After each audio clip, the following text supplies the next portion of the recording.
성경 말씀은 베드로전서 4장 12절부터 19절까지 말씀입니다. 성경 말씀은 베드로전서 4장 12절에서 19절까지 말씀입니다. 제가 가지고 있는 성경은 382페이지입니다. 신약 성경 베드로전서 4장 12절에서 19절입니다. 사랑하는 자들아, 너희를 연단하려고 오는 불시험을 이상한 일을 당하는 것 같이 이상히 여기지 말고 오히려 너희가 그리스도의 고난에 참여하는 것으로 즐거워하라. 이는 그의 영광을 나타내실 때에 너희로 즐거워하고 기뻐하게 하려 함이라. 너희가 그리스도의 이름으로 치욕을 당하면 복이 있는 자로다. 영광의 영 곧 하나님의 영이 너희 위에 계심이라. 너희 중에 누구든지 살인이나 도둑질이나 악행이나 남의 일을 간섭하는 자로 고난을 받지 말려니와 만일 그리스도인으로 고난을 받으면 부끄러워하지 말고 도리어 그 이름으로 하나님께 영광을 돌리라. 하나님의 집에서 심판을 시작할 때가 되었나니 만일 우리에게 먼저 하면 하나님의 복음을 순종하지 아니하는 자들의 그 마지막은 어떠하며 또 의인이 겨우 구원을 받으면 경건하지 아니한 자와 죄인은 어디에 서리요. 우리 19절 말씀 다 같이 보시겠습니다. 시작. 그러므로 하나님의 뜻대로 고난을 받는 자들은 또한 선을 행하는 가운데에 그 영혼을 미쁘신 창조주께 의탁할지어다. 아멘. 잠시 기도하겠습니다. 하나님 감사합니다. 오늘도 거룩하고 복된 주일을 허락하여 주셔서 우리 사랑하는 성도들을 주님 전으로 인도하심을 감사합니다. 하나님, 코로나19로 인해서 모든 일들이 정상적이지 못하고 다 불편하고 또 우리가 모이기에 힘쓰는 그런 일이 너무나 어려운 이때에 우리 사랑하는 성도들 하나님의 말씀을 듣기 위해서 하나님께 예배드리기 위해서 주의 전을 찾았습니다. 하나님께서 우리의 마음을 붙들어 주시고 성령의 기름 부으심의 은혜가 임하게 하여 주시옵소서. 은혜 받고 새 힘을 공급받는 자리가 되게 하여 주시옵소서. 예수님 이름으로 기도합니다. 아멘. 할렐루야. 네. 한 주간 동안 우리가 송년 및 신년 맞이 40일 특별 새벽 기도회로 우리가 시작하고 우리가 모였습니다. 한 7월 8월부터 하나님 앞에 하나님 우리 교회가 매년 40일 특별 새벽 기도회로 하나님께 영광을 돌렸는데 하나님 우리가 이곳으로 나와서 첫 해인데 우리가 이 기도회를 못하면 어떻게 되나 하고 사실 기도로 많이 준비를 했습니다. 하나님 코로나가 약간 수그러져서 대면 예배 드릴 수 있게 하여 주시옵소서 이렇게 기도하면서 그랬는데 하나님께서 우리에게 축복의 문을 열어주시는 줄 믿습니다. 기도의 문을 열어주시는 줄 믿습니다. 그래서 지난주부터 시작이 되었습니다. 어찌되었던 이 기도회는 하나님께서 영광 받으실 우리가 새벽 기도회고 우리 성도들에게 그 축복의 통로가 되었으면 좋겠어요. 그래서 이번 40일 특별 새벽 기도회를 통해서 질병이 치유되고 하나님의 능력이 나타나는 그런 귀한 역사들이 우리 성도들 가정과 또 우리 안산 비전교회 위에 임하기를 간절히 소망해 봅니다. 또 우리가 이때는 한번 따라서 보세요. 기도해야 할 때다. 믿으시죠? 소리가 약간 작아졌어요. 그런데 어쨌든 이때는 기도해야 될 때예요.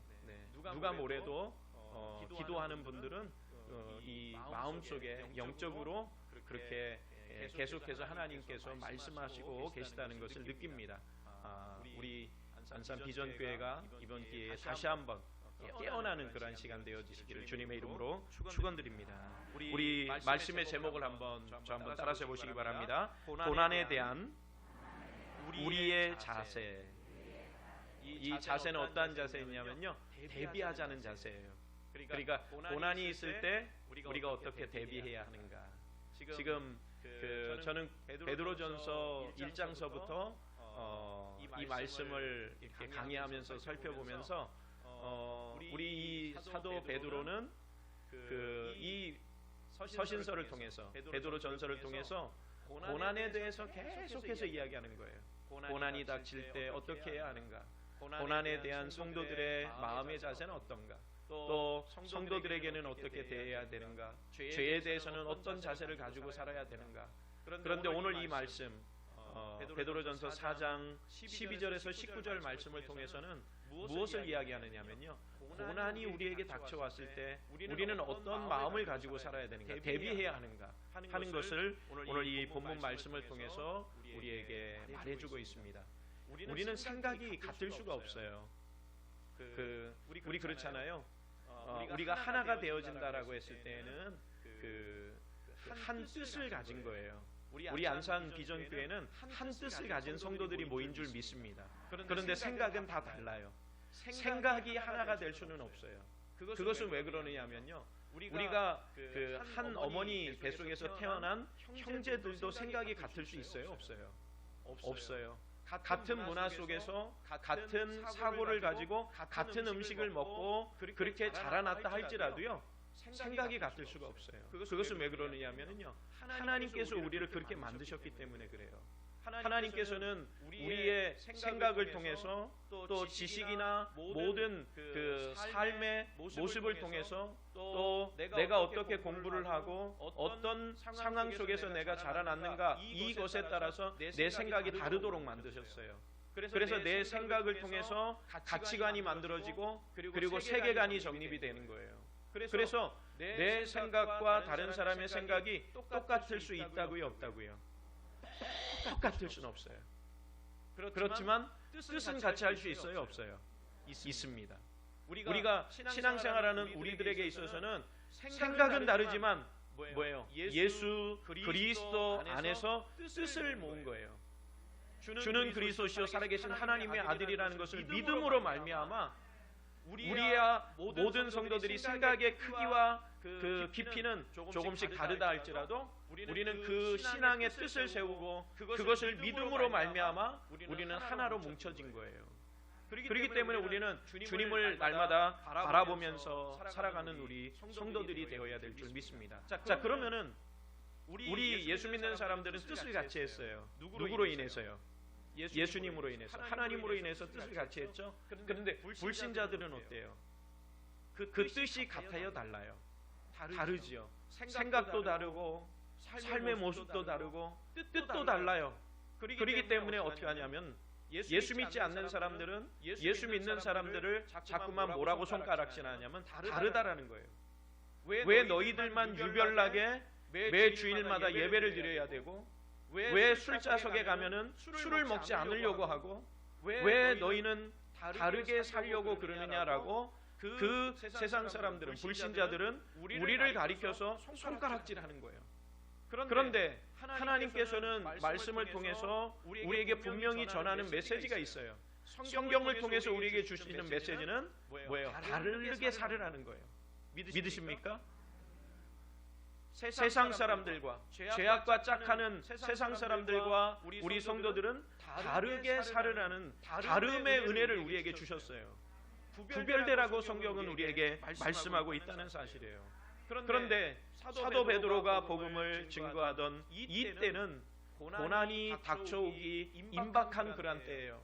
그렇기 때문에 사도 베드로는 이 베드로전서 서신서를 통해서 사랑하는 성도들을 향해서 고난이 닥쳐오더라도 세상 사람들이 너희와 다르다라는 것으로 인해서 너희를 핍박하고 죽음의 자리로 몰아간다 할지라도 너희들은 하나님 때문에 다르기 때문에 신앙을 굳게 지키라는 거예요. 믿으십니까? 우리가 지금 우리 현실 속에서 살아가고 있는 우리의 삶이 어떻습니까? 세상 사람들은 자꾸만 우리를 그 죄악된 세상으로 우리를 끌어들이려고 하고 있어요. 이것은 뭐냐면요, 이미 문화와 모든 생활 속에 사탄의 영역이, 사탄이 자기의 영역으로 만들어서 그 자기의 영역 속에서 다르게 사는 사람들을 어떻게 하냐면요, 교묘하게 핍박하고 넘어뜨리려고 하고 있어요. 우리 사랑하는 성도들이 직장 생활이나 어떤 그 삶을 살아갈 때에 자꾸만 우리를 미혹하는 그런 미혹들이 많이 있는 것은 바로 우리가 신앙을 지키기 때문에 그렇다는 사실입니다. 우리는 날마다 주님을 바라보시기 바랍니다. 삶의 문제, 고난의 문제, 이것은 세상과 타협하게 하고자 하는 그런 문제 속에서 나타나는 현상이라는 것을 우리는 기억해야 될 줄 믿습니다. 그래서 우리는 날마다 저 한번 따라서 해보세요. 주님을 바라보자. 주님의 은혜가 우리 가운데 있어야 될 줄 믿습니다. 하나님의 관점이 나에게 있다면, 주님의 은혜가 내 안에 있다면 우리는 구별될 수 있습니다. 이 관점이라고 하는 것은 다 다르게 나타나요. 그렇지만 우리는 제가 그 서론에서 말한 것처럼 뜻을 같이 했어요. 우리는 뜻을 같이 했다는 것은 뭐냐면 하나님을 바라보는 관점으로 세상을 바라보고 있다는 거예요. 그렇기 때문에 우리는 공통적인 그런 신앙의 모습을 가지고 살아갈 수 있다는 거예요. 오늘 이 말씀 속에서는요, 본문 속에서는 일반적인 고난을 이야기하는 것이 아니라 불시험에 의한 고난을 말하고 있어요. 이것은 다시 말하면 뭐냐면 노란 글씨 한번 읽어볼게요. 특별한 시작. 특별한 시험에 대한 대비책에 대한 권면.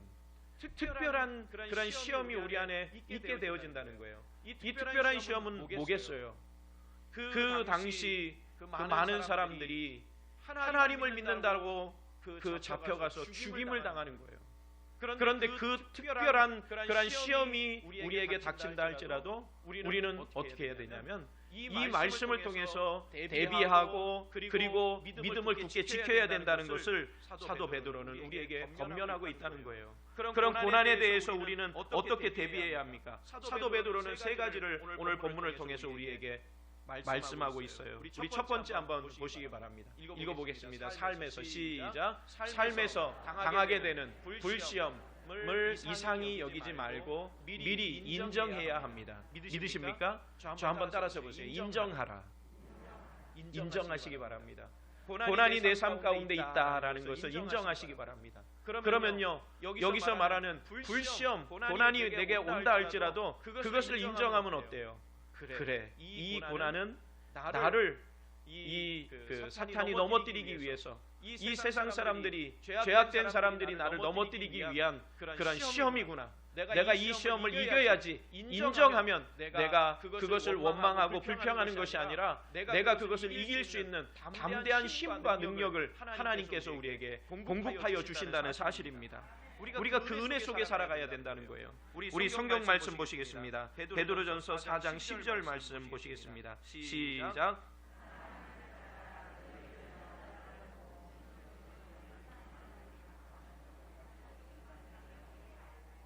네, 좀 전에 우리 읽었잖아요. 그런데 여기 보면요, 사도 베드로는요 머리가 참 좋았던 사람인 것 같아요. 제가 이 어른들이 이렇게 말씀을 전할 때 사도 베드로를 가리켜서 무식한 베드로, 어부 베드로 이렇게 했는데, 제가 이 베드로전서 말씀을 묵상하면서 이 사도 베드로는요 굉장히 시적이고 문학적인 사람이라는 것을 이 말씀들을 읽으면서 느끼게 되어져요. 우리 그렇잖아요.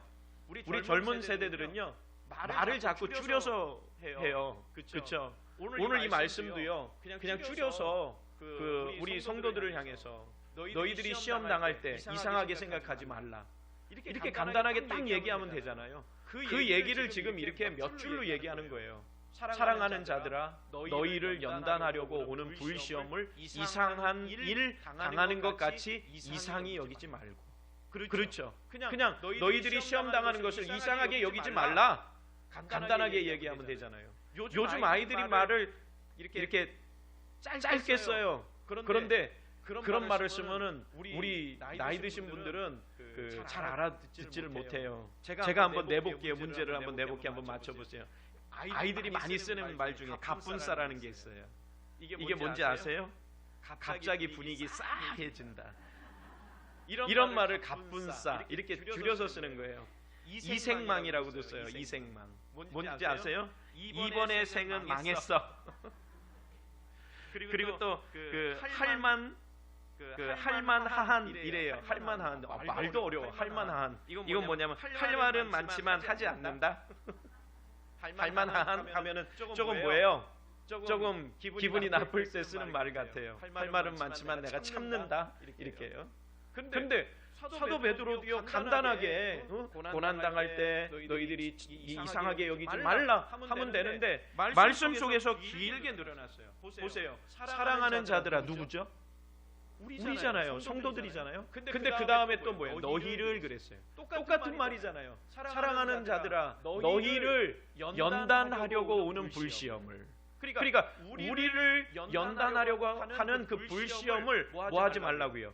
이상한 일 당하는 것 같이 이상히 여기지 말고 그랬어요. 여기서 보세요. 불시험이라는 것이 뭐겠어요? 이 불시험은요, 고난이에요. 시련을 은유적으로 표현한 말이에요. 연단은 뭐예요?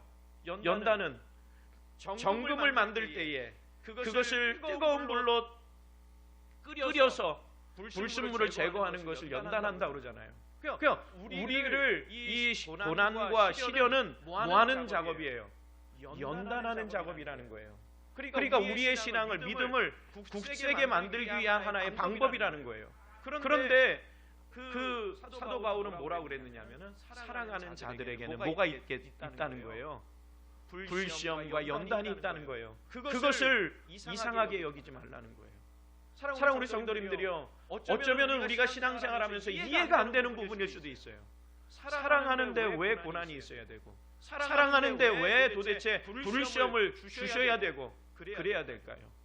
우리 광야에서 이스라엘 백성들의 모습을 한번 보세요. 이스라엘 백성들이 그 출애굽해서 홍해를 건너와서 광야에서 40년을 머물러 있을 때에 우리 한번 생각을 해보세요. 그 40년의 시간 동안 하나님께서 그들을 눈동자와 같이 함께 하셨어요. 낮에는 구름 기둥, 밤에는 불 기둥으로 저들을 지키시고, 또요 고기가 먹고 싶다면 뭘 주셨어요? 메추라기를 보내주시고, 그리고 뭐를 주셨어요? 먹을 것, 만나를 주셨어요. 그런데 이 음식들은 그들이 수고해서 얻은 겁니까? 거저 얻은 거예요. 그러니까 하나님께서는 그들을 고난의 길을 걷게 하셨지만 어떻게 하셨느냐면 함께 하셨어요. 오늘 이 말씀 속에서도요, 성도가 불시험 당할 때, 연단 당할 때 누가 함께 하십니까? 하나님이 함께 하시고 우리를 건져내신다는 사실이에요.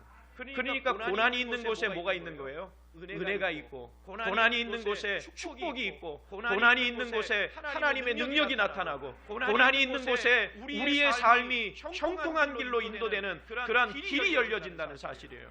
그것이 하나님의 방법인 거예요. 그러니까 사도 베드로는 그 자기 성도들을 향해서 편지를 쓰고, 우리 그렇잖아요. AD 63년에 어떤 일이 일어나냐면요, 그 네로 황제가 로마 시내에다 불을 질러요. 역사적으로 세계사 속에는요, 어마어마한 불이라고 그랬어요. 많은 사람들이 죽어요. 그런데 그것을 누가 저지른 것이라고 말하냐면 그리스도인들이 저질렀다라고 하고, 그리고서 그때부터 시작해서 예수 믿는 그러한 사람들을 잡아서 죽이는 거예요. 그런데 이 성경이 쓰여진, 베드로전서가 쓰여지기 몇 년 전에, 그 박해가 있기 몇 년 전에 이 성경이 쓰여졌다고 했잖아요. 그러니까 AD 63년 그리고 또 AD 70년에 어떤 일이 있었냐면, 예루살렘이 그 로마의 티토 장군에 의해서 완전히 그 예루살렘 성전이고 뭐고 싹 다 황폐해져 버려요. 멸망당해요. 그리고 나서 1948년 이스라엘이 독립하는 그 시간까지 어떻게 되냐면, 그들은 나라를 잃고 방황하는 디아스포라로서 그 흩어진 그런 사람들로 살아가게 되어지는 거예요. 그런데 예수님께서는 십자가에 달려 돌아가시고 부활하시고 승천하신 후에 사랑하는 제자들을 향해서, 120문의 성도들을 향해서 무엇하기를 원하셨어요? 교회를 세우기를 원하셨어요. 그런데 악한 사탄은 교회가 세워지고 교회가 확장되는 것을 1세기 AD 1세기경에 핍박을 통해서 교회가 확장되는 것을 철저하게 방해했다는 거예요. 그런데 하나님께서는 어떻게 하셨어요? 교회가 박해를 당하고 성도가 핍박을 당하여서 순교를 당하는 그런 상황 속에서도 하나님께서는 기독교를 잔멸시켜 버렸어요. 오히려 더 기독교의 불길은 타오르고 있었다는 거예요. 그것이 하나님이 함께 하시는 것이고 하나님이 베풀어 주시는 은혜라는 사실입니다. 사랑 우리 성도님들이요, 불시험이 있고 연단이 있는 것을 우리는 당연하게 생각하고, 우리에게 시험이 닥쳤을 때에 그것을 오히려 하나님 앞에 감사로 우리는 감사로, 은혜로 바꾸시기를 바랍니다. 원망과 불평이 아니라 하나님이 주시는 그 은혜 속에 살아가는 그런 기쁨의 노래를 부르면 하나님께서는 오히려 그것을 역전시키는 그런 은혜를 우리에게 베풀어 주신다는 사실입니다. 믿으십니까? 그러니까 우리는요, 이 코로나가 저는 어떻게 기도하냐면요, 우리 안산 비전교회는 기회가 되게 하여 주시옵소서. 지금 교회들마다 어렵잖아요. 그리고 그 직장도 어렵고 장사하시는 우리 성도들 다 어렵잖아요. 그러나 하나님께서는 그 어려운 가운데에서도 무엇을 주시느냐면요, 형통한 길을 열어주세요. 기회를 주세요. 저는 우리 안산 비전교회가 이번 이 일들이 오히려 우리에게는 기회가 되어서 하나님을 더 신뢰하고 하나님의 역사가 일어나는, 능력이 나타나는 그런 교회가 되기를 기도합니다. 어찌되었든 우리는 그래요. 고난이 있는 것을 이상히 여기지 말고 인정하시기 바랍니다. 우리가 예수 믿다 보면은 고난도 있고 슬픔도 있고 역정도 있고, 그렇지만 나는 그것을 이길 수 있습니다. 나는 승리할 수 있습니다. 이렇게 고백하면서 나아가면 반드시 하나님께서는 우리를 사용하여 주실 줄 믿습니다. 우리 앞에서 살펴봤지만 베드로전서 1장 7절 말씀 보시기 바랍니다. 베드로전서 1장 7절이요.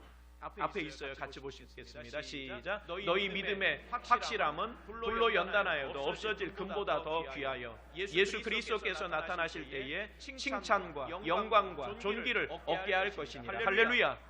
여기 말씀에서 이미 그 사도 베드로는 이렇게 말하고 있어요. 너희 믿음의 확실함은 그랬어요. 우리가 믿음의 확실함이 있잖아요. 그러면 불로 연단하여도 없어질 금보다 어떻다고요? 귀하다고요. 우리의 믿음은 주님을 향한 고난이 있을 때에, 또 어려운 역경이 있을 때에 흔들리지 않는 믿음을 가지고 내가 서 있다면 그 믿음은 금보다도 더 어떻다고요? 귀하다고요. 그래서 예수 그리스도께서 다시 이 땅에 오실 때 어떻게 하신다고요? 저 한번 따라서 보세요. 칭찬과 영광과 존귀를 얻게 할 것이다. 믿으세요? 우리는 이 복을 이미 하나님께서 주셨어요. 우리는 카페트를 먼저 깔아놓고요, 그리고서 이제 그 길을 걸어가게 하셨는데, 우리는 자꾸만 어떻게 하는지 아세요? 영적으로 그것을 바라보지 못하고 자꾸만 그 흙탕물을 뒤집어 쓰고 그 길로 가려고 하는 거예요. 그런데 믿음의 확실함을 가지고 사는 사람은 고난이 있지만 영적으로 그것이 뭐예요? 금보다 더 귀하다라는 것을 깨닫고서 고난 중에도 주님을 바라보고 고난 중에도 하나님의 은혜를 사모하면서 나아가게 되면 결국에는 칭찬과 영광과 존귀를 얻게 하시는 하나님의 그 은혜를 우리가 경험하게 되어진다는 사실입니다.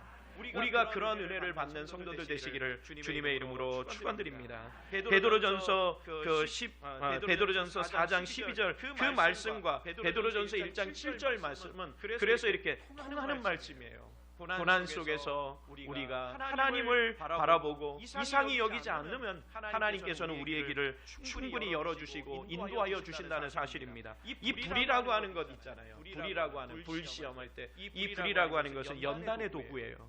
그러니까 우리의 더러운 죄, 또 이 시련과 고난을 통해서 우리의 그 어두움의 그 그림자들을 어떻게 하기를 원하시느냐면, 우리 하나님께서는 이렇게 태워서 씻겨내서 뭐예요? 순금으로 깨끗이 우리의 믿음을 정화시키기를 원하신다는 사실이에요. 또 이 불시험은 뭐냐면요, 내가 진짜 신앙인인가 아니면 가짜 신앙인가를 구별하는 시간이라는 사실이에요. 고난의 때는요, 분명히 하나님께서 우리에게 주시는 메시지가 있어요. 진정한 그리스도인의 삶이 드러나게 하신다는 거예요. 이 고난 앞에서 우리의 삶이 정화되게 하시는 거예요. 그리고 또요, 순수하게 만드세요. 그리고 우리의 신앙을 점검한다는 사실이에요. 믿으십니까? 그러니까 고난을 통해서는요, 우리가 버릴 것이 한 개도 없다라는 거예요. 만일 우리가 아무 고난 없이 밋밋하게 이렇게 지나가잖아요. 그것이 더 큰 문제예요. 우리가 하나님 앞에 범죄하면요, 하나님께서 깨닫게 하시는 그런 고난이, 그 아픔이 우리에게 오면은 금방 깨닫고, 그리고서 하나님 앞에 우리가 나와서 기도하고, 하나님 잘못했습니다, 이것이 오히려 축복받은 거예요. 그냥 밋밋하게 가잖아요. 그러면은 내가 잘하는 건지 잘못하는 건지도 모르고 그냥 간다는 거예요.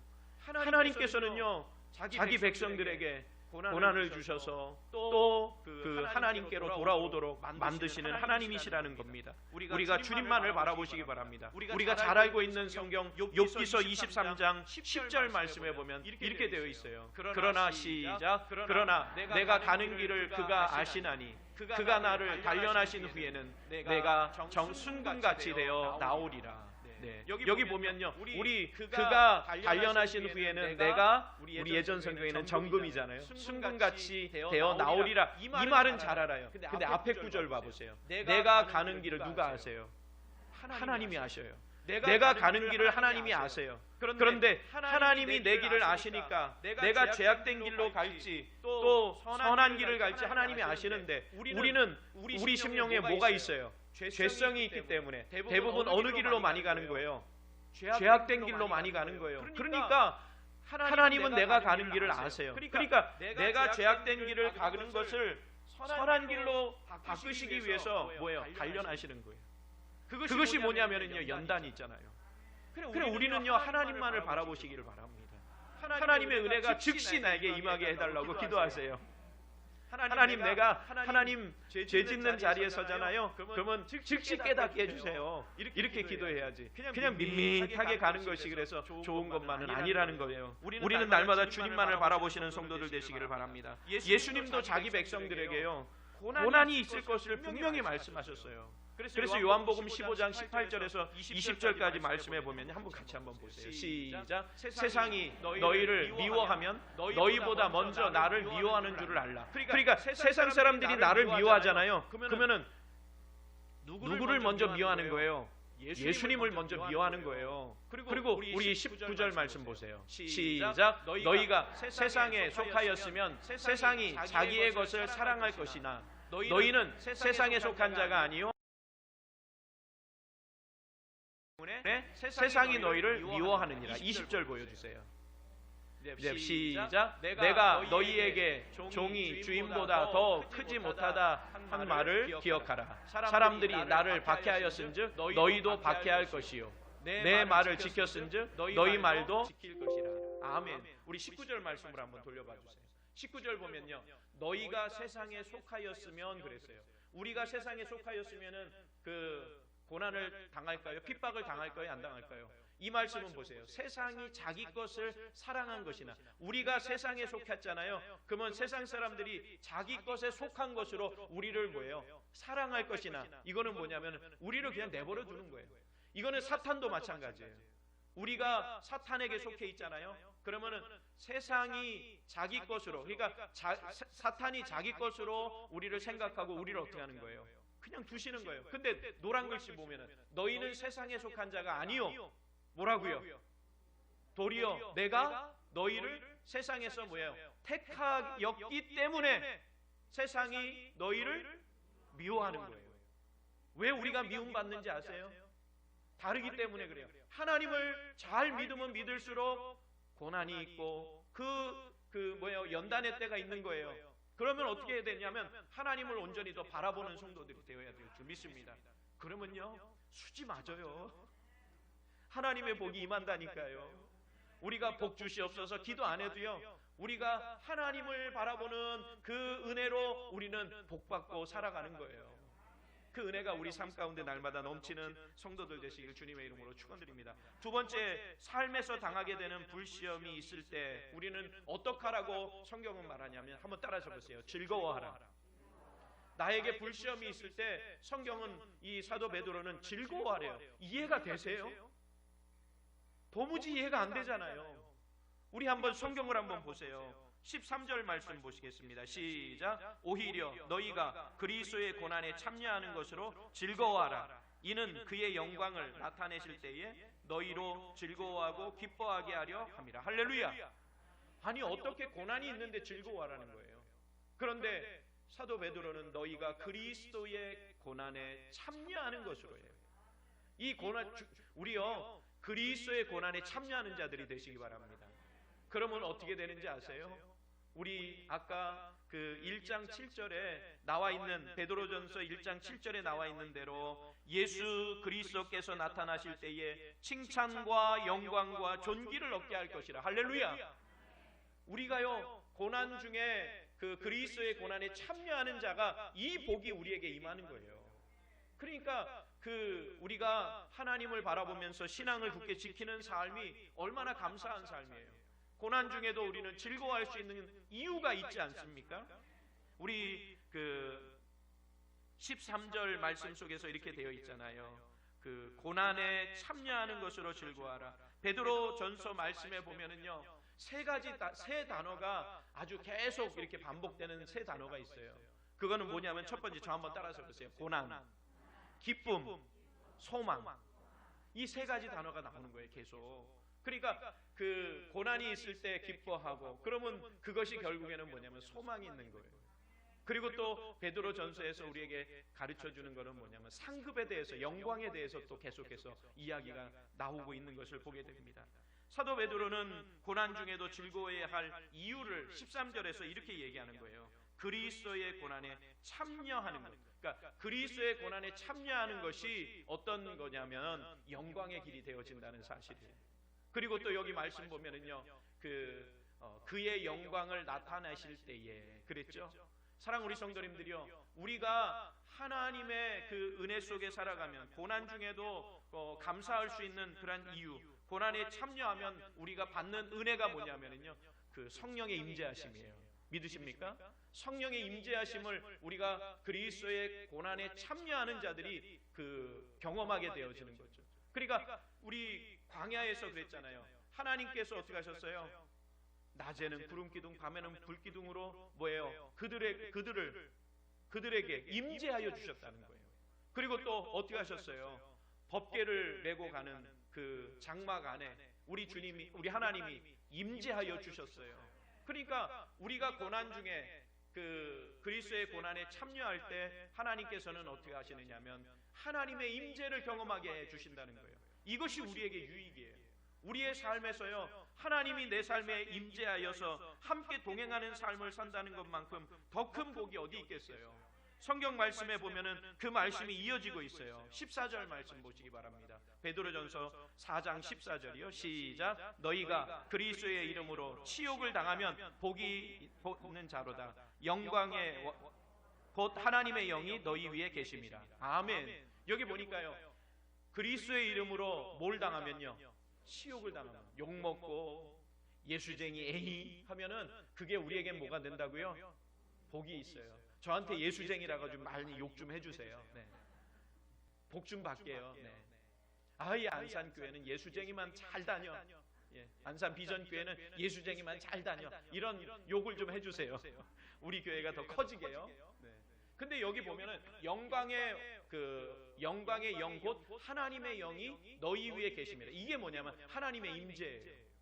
사랑 우리 성도님들이요, 구약 시대에 여호와의 신이 임하였다라고 했을 때 그것을 뭐라고 하냐면 쉐키나라고 그래요. 쉐키나. 이 말은 뭐냐면요, 고난 중에 철저히 위로의 하나님이 임재하셨다라는 거예요. 그러니까 그 이스라엘 백성들은요, 고난 중에도 뭐가 있었냐면 능력이 나타났던 거예요. 왜냐하면 쉐키나의 하나님, 그러니까 그 영광스러운 임재의 하나님께서 누구에게요? 자기 백성들에게 임하여 주셨다는 거예요. 우리 사랑하는 성도들에게 임하기를 원합니다. 가정에 임하기를 원합니다. 직장에, 사업에 임하기를 원합니다. 그러면 어떻게 되겠어요? 형통케 되어지는 거예요. 그러니까 쉐키나, 우리 하나님의 임재하심이, 영광의 임재가 내 삶 가운데 임하게 하여 주시옵소서. 하나님 앞에 그렇게 기도하시기를 바랍니다. 그 은혜가 내 삶에 넘쳐야 돼요. 그러니까 그 사도 베드로는요, 그걸 말하는 거예요. 고난이 임박한데 저들이 신앙을 지켜야 되는데, 하나님, 저들이 신앙을 굳게 지킬 수 있기 위해서는 성령의 임재, 그 영광의 왕, 영, 곧 하나님의 영이 그들에게 임하셔야 됩니다. 하나님 역사하여 주시옵소서. 아마 사도 베드로가 이렇게 그 성도들을 위해서 위로의 하나님을 구하는 기도를 했던 것 같아요. 그러니까 지금 이런 말씀을 편지로 써서 그들에게 보내고 있다는 사실입니다. 하나님은 살아계십니다. 능력의 하나님이십니다.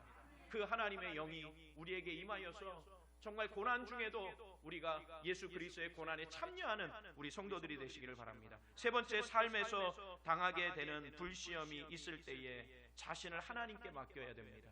하나님께 맡기시기 바랍니다.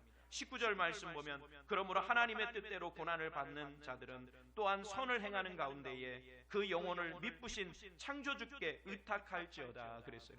의탁한다라고 하는 것이 뭔지 아세요? 맡긴다는 거예요. 모든 행사를 여호와께 맡기라. 그리하면 어떻게 돼요? 형통의 길이 열려지잖아요. 그래서 그 신실하신 하나님께서 우리의 모든 것을 책임져 주신다는 사실이에요. 누가복음 23장 46절에 예수님께서 운명하실 때 어떻게 했냐면 하나님이 아버지 내 영혼을 아버지 손에 부탁하나이다. 이 부탁하나이다가 뭐냐면요, 의탁한다는 거예요. 그리고 또 스데반 집사님이 사도행전 7장 59절에서 뭐라고 하냐면 그 돌에 맞아 죽어가는 그 순간에 주 예수여 내 영혼을 받으시옵소서. 받으시옵소서 하는 것이 뭐냐면 의탁한다는 거예요. 맡긴다는 거예요. 우리의 삶을 하나님께 맡기시기 바랍니다. 그러면 하나님께서는요, 고난 중에도 우리가 그 고난을 이길 수 있는 힘과 능력을 우리에게 베풀어 주신다는 사실입니다. 이 말씀을 통해서 한 주간 동안 우리가 살아가면서요, 우리에게 때로는 질병에 또 아니면은 사업에 물질에 어떤 고난이 우리에게 닥친다 할지라도 우리는 인정하시기 바랍니다. 그리고요, 즐거워하시기 바랍니다. 그리고 맡기시기 바랍니다. 그 은혜가 있으면 우리는 형통케 하여 주시고, 잠시 고난이 있지만 그 고난은 나를 유익해 하기 위해서 또 정금과 같이 나를 사용하시기 위한 하나님의 뜻이 그 속에 담겨졌다는 것을 기억하면서 날마다 승리의 삶 사시는 우리 성도들 되시기를 주님의 이름으로 축원드립니다. 기도하시겠습니다. 하나님 감사합니다. 하나님, 우리는 연약합니다. 우리에게 고난이 생기면 우리는 원망하고 불평하고 넘어집니다. 그러나 하나님 임하시옵소서. 쉐키나의 하나님께서 임하여 주셔서 영적으로 임하여 주시옵소서. 그래서 우리가 주님과 동행하는 삶, 승리의 삶을 살게 하여 주시옵소서. 예수님 이름으로 기도합니다. 아멘.